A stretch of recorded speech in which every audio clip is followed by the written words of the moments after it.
So what are modes?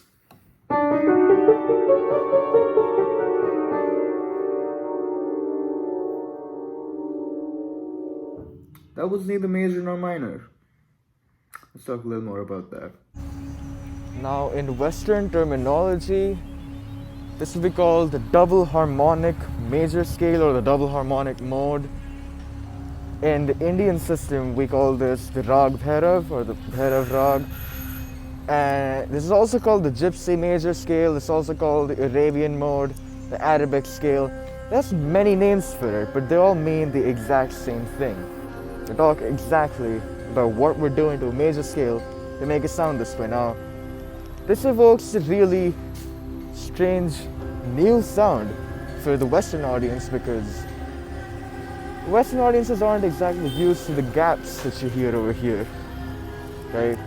There's a gap of a full tone and a half between the second and the third, unheard of in Western music.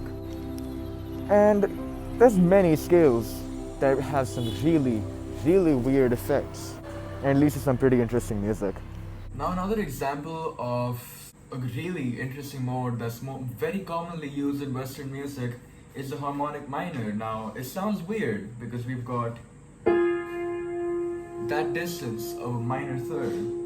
Again, that's a whole tone and a semitone added on top of that. We've got that distance between the 6th and the 7th degree of the scale. Now when we're going up a scale, we get that same effect as the Arabian mode which we experienced. Right? So we can kind of recreate the effect that has, but on a smaller, more digestible scale. It's more digestible for Western audiences. They can understand it better, almost. Now, a great example of this in modern pop music. Bury Your Friend by Billie Eilish. Now, I originally shunned her music for being way too repetitive, and I thought it was conforming to and kind of contributed to the cultureless death of melody in modern pop music. But upon further evaluation, I've realized that her and her brother Phineas are pushing the envelope of pop music and, in a sense, almost progressive in their own little way. They are taking pop new heights.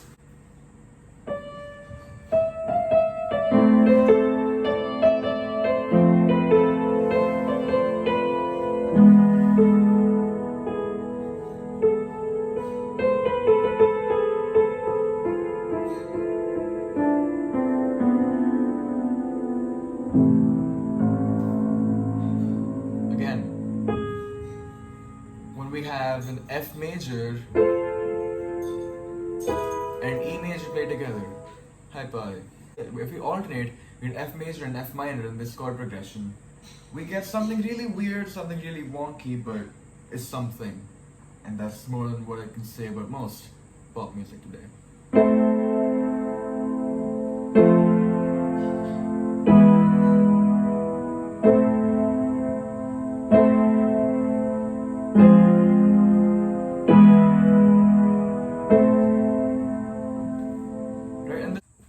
This alternating between major and minor kind of keeps the listener at the edge of their seat, but it also gives them a sense of anticipation. You want to listen to something because it intrigues you, but you know why it intrigues you. It's kind of cool if you think about it. Now we've talked about how this works and why it works. Now, applications of this. The greatest and the some most obvious application of this is in fusion or modern progressive music. Now, I can't play other people's music on here because copyright, thank you YouTube, but I can play my own stuff. What you're listening to right now is a song titled Simmer Rise. I have used instruments from around the world from different cultures using the Arabian mode. So this brings together Egypt, it brings together India and China along with a largely Western overall sound. And I've created a progressive electronic fusion piece, just with the basic ideas of orchestration, instrumentation, and mode. Bringing together cultures that were never originally brought together in a way that sounds almost as it was meant to be. Isn't that blending of cultures, that level of amazing communication all music is really about? Now, why I brought up Billie Eilish here is because she's honestly done something really smart. Her and her brother Phineas have used a concept that has been around for centuries. She's brought it back into music of today, and everyone who likes Billie Eilish, the words they hear, oh my god, her music is so weird, it's so creepy, I fucking love it. So Billie Eilish, you're a genius. It's kinda cool, honestly.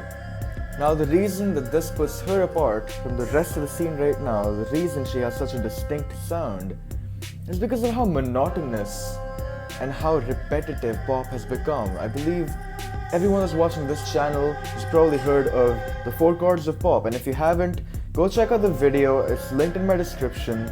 It talks about how 90% of all pop music today fits to the same progression of 4 chords. Here, let me show you. Now I'm gonna play a simple chord progression.